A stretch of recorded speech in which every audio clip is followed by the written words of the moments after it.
Hello दोस्तों, नमस्कार। स्वागत है आप लोग का हमारे यूट्यूब चैनल रेलवे ज्ञान में।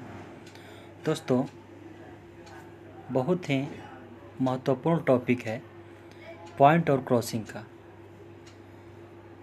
आप लोग एलडीसी जेईई पीवे एग्ज़ाम की तैयारी कर रहे हैं या फिर एग्ज़ाम देने वाले हैं, तो दोस्तों पॉइंट और क्रॉसिंग से प्रत्येक एग्ज़ाम में कम से कम 5 से 10 क्वेश्चन के बीच में आता है। तो दोस्तों, आप इस टॉपिक का जितना भी क्वेश्चन आपको प्रोवाइड हो रहा है, इसे शुरू से अंत तक बिना स्किप किए हुए वीडियो को ज़रूर देखें। तो स्टार्ट करते हैं हम। 416 नंबर क्वेश्चन, एसआरजे साइड की ओर से गाड़ियों को लेने वाले टर्न आउट को क्या कहा जाता है? तो इसका आंसर हो जाएगा ऑप्शन ए, फेसिंग पॉइंट। इसके बाद next question 417 number, crossing side की ओर से गाड़ियों को लेने वाले टर्न आउट को क्या कहा जाता है? तो इसका आंसर हो जाएगा option B, trailing point. 418 number question देखेंगे, घुमावदार स्विच में टंग रेल खाली स्थान होते हैं। तो इसका आंसर हो जाएगा ऑप्शन सी, मेन लाइन में घुमावदार और टेंजेंशियल नहीं, टेंजेंशियल।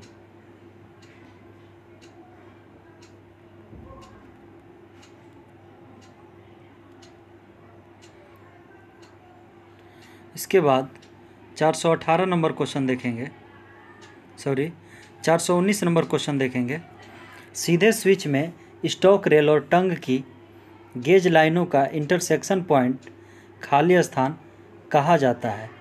तो इसका आंसर हो जाएगा ऑप्शन बी, स्विच का सैद्धांतिक टो। 420 नंबर क्वेश्चन देखेंगे, घुमावदार स्विच में टंग के नोज से गेज फेस पर स्टॉक रेल और टेंजेंट के बीच गेज लाइनों के इंटरसेक्शन पॉइंट को क्या कहा जाता है? तो इसका आंसर हो जाएगा ऑप्शन बी, स्विच का सैद्धांतिक टो। नंबर क्वेश्चन देखेंगे, घुमावदार स्विच में टंग के नोज पर उपलब्ध फ्लैट त्रिज्या है। तो इसका आंसर हो जाएगा option C, 13 mm। Next question देखेंगे 422 नंबर, टंग रेल की गेज लाइन और स्टॉक रेल की गेज लाइन के बीच खींची गई काल्पनिक टेंजेंट के कोण को क्या कहा जाता है? तो इसका आंसर हो जाएगा ऑप्शन डी, स्विच का प्रवेश कोण। इसके बाद 423 नंबर क्वेश्चन देखेंगे, पीएससी के अलावा 8.5 में एक सीधे स्विच का स्विच एंट्री एंगल क्या होता है? तो इसका आंसर हो जाएगा ऑप्शन डी, 1 डिग्री 34 27।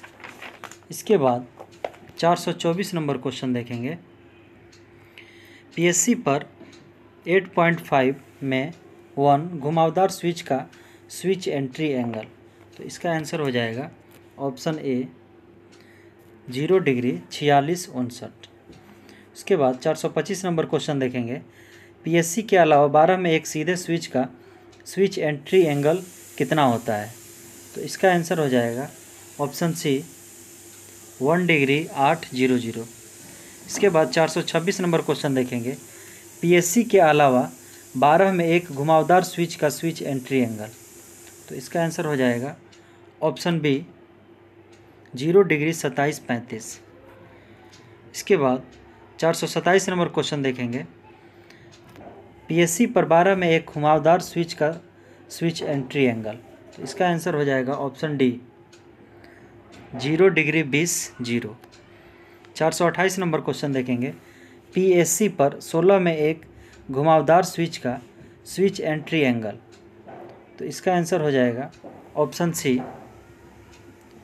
0 डिग्री 20 0। इसके बाद 429 नंबर क्वेश्चन देखेंगे, पीएससी पर 20 में एक घुमावदार स्विच का स्विच एंट्री एंगल। तो इसका आंसर हो जाएगा ऑप्शन ए, 0 डिग्री 20 0। इसके बाद 430 नंबर क्वेश्चन देखेंगे, स्विच के थ्रो को किसके रूप में मापा जाता है? तो इसका आंसर हो जाएगा ऑप्शन डी, खुली स्थिति में टंग रेल के नॉन गेज फेस और स्टॉक रेल के गेज फेस के बीच की दूरी। 431 नंबर क्वेश्चन देखेंगे, स्विच का थ्रो ऑफ दूरी वह है जिसके माध्यम से स्विच के वास्तविक पैर की टो पर टंग रेल चलती है। तो इसका आंसर हो गया ऑप्शन सी। इसके बाद 432 नंबर प्रश्न देखेंगे, घुमावदार स्विच में खाली स्थान केंद्र के विपरीत गेज लाइन पर काल्पनिक पॉइंट को स्विच ऑफ हिल कहा जाता है। तो इसका आंसर क्या होगा? तो इसका आंसर हो जाएगा ऑप्शन ए, हील ब्लॉक। इसके बाद 433 नंबर क्वेश्चन देखेंगे, सीधे स्विच में लीड रेल के अंत और टंग रेल के बीच में गेज लाइन पर काल्पनिक पॉइंट को क्या कहा जाता है? तो इसका आंसर हो जाएगा ऑप्शन डी, स्विच का हील। इसके बाद 434 नंबर क्वेश्चन देखेंगे, हील डाइवर्जेंस किसके बीच की दूरी है? तो इसका आंसर होता है ऑप्शन सी, टंग रेल के गेज फेस और स्टॉक रेल के गेज फेस। 435 नंबर क्वेश्चन देखेंगे, 12 में एक पीएससी टर्न आउट के एक सेट में उपलब्ध खाली स्थान स्लीपरों की संख्या। तो इसका आंसर हो जाएगा ऑप्शन बी, 96। इसके बाद 436 नंबर क्वेश्चन देखेंगे, 8.5 में एक पीएससी टर्न आउट के एक सेट में उपलब्ध स्लीपरों की संख्या। तो इसका आंसर हो जाएगा ऑप्शन डी, 67। 437 नंबर क्वेश्चन देखेंगे, 16 में एक पीएससी टर्न आउट के एक सेट में कितने स्लीपर होते हैं? तो इसका आंसर हो जाएगा ऑप्शन सी, 114। इसके बाद 438 नंबर क्वेश्चन देखेंगे, स्टॉक रेल के निचले भाग और स्ट्रेचर बार के शीर्ष के बीच क्लियरेंस होनी चाहिए। तो इसका आंसर हो जाएगा ऑप्शन सी, 1.5 से 5 mm। इसके बाद 439 नंबर क्वेश्चन देखेंगे, भारतीय रेलवे में एक क्रॉसिंग की संख्या को किस रूप में परिभाषित किया गया है? तो इसका आंसर हो जाएगा ऑप्शन डी, क्रॉसिंग कोटांजेंट एंगल। इसके बाद 440 नंबर क्वेश्चन देखेंगे, 12 में एक पंखे के आकार के टर्न आउट की कुल लंबाई। तो इसका आंसर हो जाएगा ऑप्शन बी, 39,975। इसके बाद 441 नंबर क्वेश्चन देखेंगे, 8.5 में एक पंखे के आकार के टर्न आउट की कुल लंबाई। तो इसका आंसर हो जाएगा ऑप्शन बी, 28,511 mm। इसके बाद 442 नंबर क्वेश्चन देखेंगे, पीएससी लेआउट में अप्रोच स्लीपरों की संख्या। तो इसका आंसर हो जाएगा ऑप्शन डी, 13। इसके बाद 443 नंबर क्वेश्चन देखेंगे, पीएससी लेआउट में स्विच टो पर विभिन्न स्लीपरों में कैंट खाली स्थान से धीरे धीरे घटकर शून्य हो जाता है। तो इसका आंसर हो जाएगा ऑप्शन बी, 20 में 1, 26.5 में 1, 40 में 1, 80 में 1 और 0। इसके बाद 444 नंबर क्वेश्चन देखेंगे,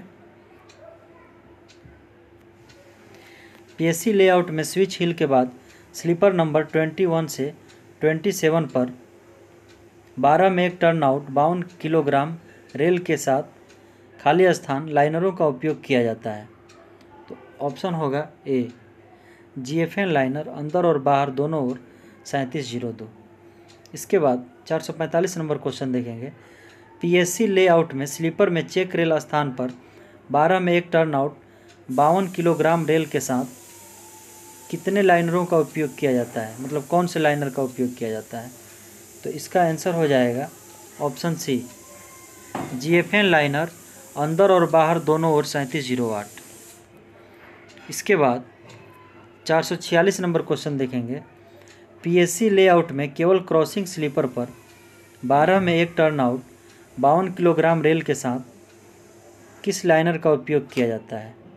तो इसका आंसर हो जाएगा ऑप्शन ए, जीएफएन लाइनर अंदर और बाहर दोनों 3702। इसके बाद 447 नंबर देखेंगे।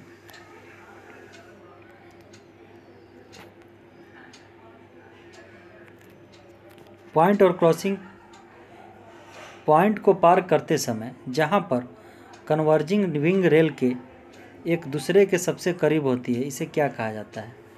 इसका आंसर हो जाएगा ऑप्शन डी, क्रॉसिंग का थ्रोट। 448 नंबर क्वेश्चन देखेंगे। क्रॉसिंग के सैद्धांतिक नोज पर मापी गई क्रॉसिंग की गेज लाइनों के बीच समाहित क्रॉसिंग कोण को क्या कहा जाता है? तो इसका आंसर हो जाएगा ऑप्शन सी, क्रॉसिंग एंगल। इसके बाद 49 नंबर क्वेश्चन देखेंगे। 8.5 में एक लेआउट के लिए क्रॉसिंग कोण है, तो इसका आंसर हो जाएगा option D, 6 degree 42-35। 450 number 450 number question देखेंगे। 12 में एक लेआउट के लिए क्रॉसिंग कोण है, तो इसका आंसर हो जाएगा ऑप्शन ए, 4:45-49। 47 के जगह पे 49 कर लीजिएगा। इसके बाद 451 नंबर क्वेश्चन देखेंगे। घुमावदार स्विच में क्रॉसिंग असेंबली की शुरुआत से स्विच के टो के बीच ट्रैक का भाग खाली स्थान कहा जाता है, तो इसका आंसर हो जाएगा ऑप्शन सी, टर्न आउट का लीड। इसके बाद 452 नंबर क्वेश्चन देखेंगे। पीएससी लेआउट में पिछले लंबे स्लीपर के बाद डाइवर्जेंट साइड पर ट्रैक का हिस्सा घुमावदार दिशा को जो टर्न आउट कर्व के समान है, उसे क्या कहा जाता है? तो इसका आंसर हो जाएगा option B, connecting curve. 453 number question देखेंगे। पीएससी लेआउट में पिछले लंबे स्लीपर के बाद डाइवर्जेंट साइड पर ट्रैक का हिस्सा घुमावदार दिशा जो टर्न आउट कर्व के विपरीत है, उसे क्या कहा जाता है? तो इसका आंसर हो जाएगा option A, turn in curve. 454 number question देखेंगे। स्ट्रेचर बार उस समय टंग रेलों पर लगाया जाता है जब खाली स्थान होता है, तो इसका आंसर हो जाएगा ऑप्शन डी, दोनों टंग रेल आधे थ्रो पर हो। 455 नंबर क्वेश्चन देखेंगे। क्रॉसिंग असेंबली में चेक रेल खाली स्थान होता है, तो इसका आंसर हो जाएगा ऑप्शन सी, क्रॉसिंग के थ्रोट से वास्तविक नोच के बीच अनगाइडेड अंतराल में व्हील को लेटरल गाइडेंस। इसके बाद 456 नंबर क्वेश्चन देखेंगे। पीएससी लेआउट के लिए चेक रेल के लिए आवश्यक क्लियरेंस, तो इसका आंसर हो जाएगा ऑप्शन बी, 41 से 45 mm। 457 नंबर क्वेश्चन देखेंगे। यात्री रनिंग लाइनों पर बिछाई जाने वाली लीड कर्व की न्यूनतम त्रिज्या है, तो इसका आंसर हो जाएगा ऑप्शन सी, 350 मीटर। इसके बाद 458 नंबर क्वेश्चन देखेंगे। माल रनिंग लाइनों पर बिछाई जाने वाली लीड कर्व की न्यूनतम त्रिज्या है, तो इसका आंसर हो जाएगा ऑप्शन डी, 218 मीटर। माल नहीं, मेन होता है, main line.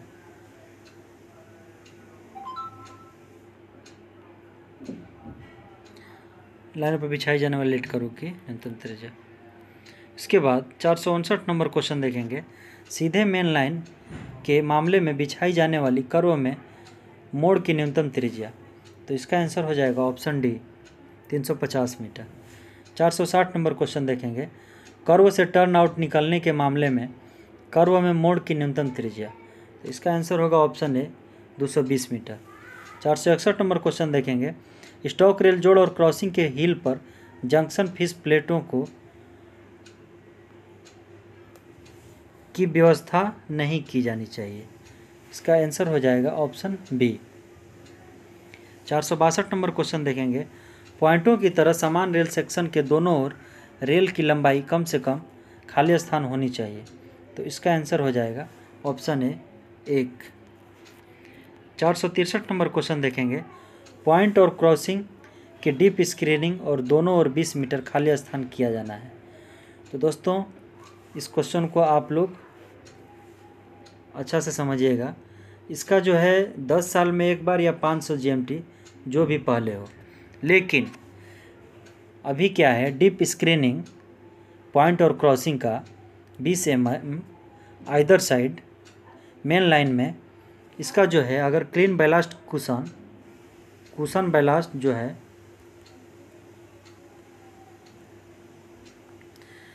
Less than 200 mm, यदि कुशन बैलास्ट 200 mm से कम है तो इसका जो है डीप स्क्रीनिंग किया जाना चाहिए। ठीक है। इसके बाद 464 नंबर क्वेश्चन देखेंगे। 60 kg stock rail vertical wear कितना से अधिक नहीं होगा? तो इसका आंसर हो जाएगा option D 13 mm। 465 number question देखेंगे। ए और बी मार्गों के लिए स्टॉक रेल लेटरल वियर कितना से अधिक नहीं होगा? तो इसका आंसर हो जाएगा ऑप्शन ए 8 mm। इसके बाद 466 नंबर क्वेश्चन देखेंगे। सी और डी मार्गों के लिए स्टॉक रेल वर्टिकल वियर कितना से अधिक नहीं होगा? तो इसका आंसर हो जाएगा option C 10 mm। 467 number question देखेंगे। प्रत्येक स्टेशन पर लीड कर्व के टर्न आउट में और कर्व बरसाइन में टर्न इसके डिजाइन मूल्य खाली स्थान से अधिक नहीं होना चाहिए। तो इसका आंसर हो जाएगा option A ±3 mm। 468 number question देखेंगे। राजधानी या शताब्दी मार्गों पर वर्टिकल वियर कितना सीमा तक पहुंचने के बाद CMS क्रॉसिंग को पुनर्निर्मित किया जाना है? तो इसका आंसर हो जाएगा ऑप्शन सी 8 mm। इसके बाद 469 नंबर क्वेश्चन देखेंगे। CMS क्रॉसिंग 52 किग्रा के मामले में विंग रेल में दिए गए 20 में 1 कैंट ढलान में वास्तविक वियर का पता लगाने के लिए वर्टिकल वियर से कितना घटा दिया जाता है? तो देखिए इसमें 52 kg और जो है 20 में 1 कैंट का बात कर रहा है, तो इसका आंसर हो जाएगा option D 2 mm। 470 number question देखेंगे। CMS क्रॉसिंग 60 kg के मामले में विंग रेल में दिए गए 20 में 1 कैंट ढलान में वास्तविक वियर का पता लगाने के लिए वर्टिकल वियर कितना घटा दिया जाता है? तो इसका आंसर हो जाएगा 60 kg में 2.5 mm। 471 नंबर क्वेश्चन देखेंगे। GMT के संदर्भ में 60 किग्रा फैब्रिकेटेड स्विच तथा क्रॉसिंग हो सभी प्रकार का कार्यकाल होता है। तो इसका आंसर हो जाएगा 300 GMT। इसमें ऑप्शन में नहीं दिया है, तो आप लोग इसका जो है 300 GMT कर लीजिएगा दोस्तों 471 का। ठीक है। इसके बाद 472 नंबर क्वेश्चन देखेंगे। स्टेशन से भागने वाले और अगले ब्लॉक सेक्शन में प्रवेश करने की कोशिश करने वाले वाहनों को खाली स्थान रोकता है। तो इसका आंसर हो जाएगा option C slip siding. 473 number question देखेंगे। GMT के संदर्भ में 52 किलो फैब्रिकेटेड स्विच का कार्यकाल, तो इसका आंसर हो जाएगा option D 250 GMT। 474 number question देखेंगे। ब्लॉक सेक्शन से आकर स्टेशन में प्रवेश करने की कोशिश करने वाले अनियंत्रित वाहनों को रोकने के लिए किसकी व्यवस्था की जाए? तो इसका आंसर हो जाएगा option A catch siding. 475 number question देखेंगे। स्टेशन की ओर खाली स्थान से अधिक स्टीपर ग्रेडियंट है तो कैच साइडिंग प्रदान की जाती है। तो इसका आंसर हो जाएगा ऑप्शन सी 80 में 1। 476 नंबर क्वेश्चन देखेंगे। स्टेशन से दूर खाली स्थान से अधिक स्टीपर ग्रेडियंट है तो स्लिप साइडिंग प्रदान की जाती है। तो इसका आंसर हो जाएगा ऑप्शन ए 100 में 1। 477 नंबर क्वेश्चन देखेंगे। जब टर्न आउट कर्व और मेन लाइन कर्व का कर्वेचर एक ही दिशा में होते हैं तो लेआउट को खाली स्थान में माना जाता है। तो इसका आंसर हो जाएगा ऑप्शन ए एक समान फ्लेक्चर। 478 नंबर क्वेश्चन देखेंगे। जब टर्न आउट कर्व और मेन लाइन कर्व का कर्वेचर विपरीत दिशा में होते हैं तो लेआउट को खाली स्थान में माना जाता है। तो इसका आंसर हो जाएगा ऑप्शन बी विपरीत फ्लेक्चर। 479 नंबर क्वेश्चन देखेंगे। कॉन्ट्रास्ट फ्लेक्चर के मामले में कैंट ऑन टर्न आउट खाली स्थान है। तो इसका आंसर होगा ऑप्शन ए निगेटिव। इसके बाद 480 नंबर क्वेश्चन देखेंगे। बड़ी लाइन पर स्विच टू और क्रॉसिंग नोच के बाहर खाली स्थान पॉइंटों के बीच कैंट में कोई परिवर्तन नहीं होना चाहिए। तो इसका आंसर होगा option C 20 metre. 481 number question देखेंगे। एक समान फ्लेक्चर के मामले में टर्न आउट के पीछे रिवर्स कर्व नहीं होने पर टर्न आउट कर्व में मेन लाइन कर्व की तरह खाली स्थान कैंट होगा। तो इसका आंसर होगा ऑप्शन सी समान। इसके बाद 482 नंबर क्वेश्चन देखेंगे।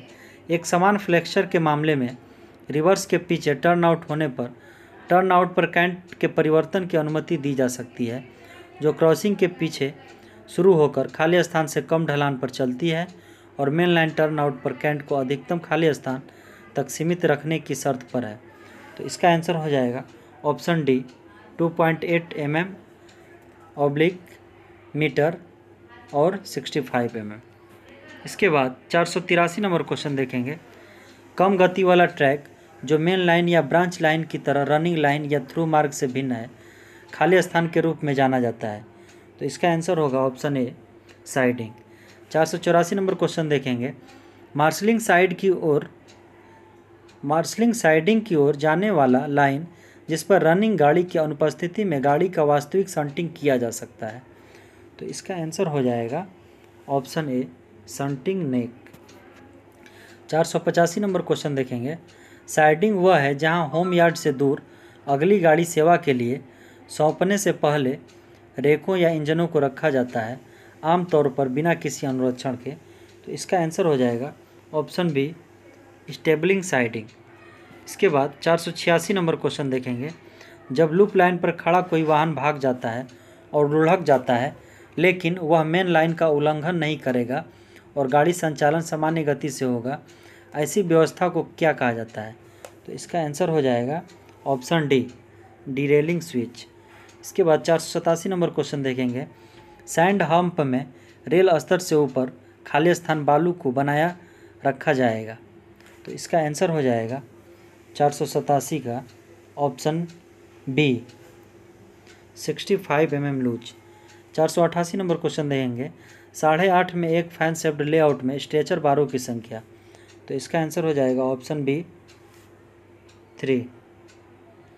इसके बाद 489 नंबर क्वेश्चन देंगे। ट्रैक जिसमें कई समानांतर ट्रैक्स मिल जाते हैं उसे क्या कहा जाता है? तो इसका आंसर होगा option C gathering line. 490 number question देखेंगे। 8.5 में एक घुमावदार स्विच पर अनुमेय गति है। तो इसका आंसर हो जाएगा ऑप्शन ए 15 किलोमीटर प्रति घंटा। 491 नंबर क्वेश्चन देखेंगे। 12 में एक घुमावदार स्विच पर अनुमेय गति है।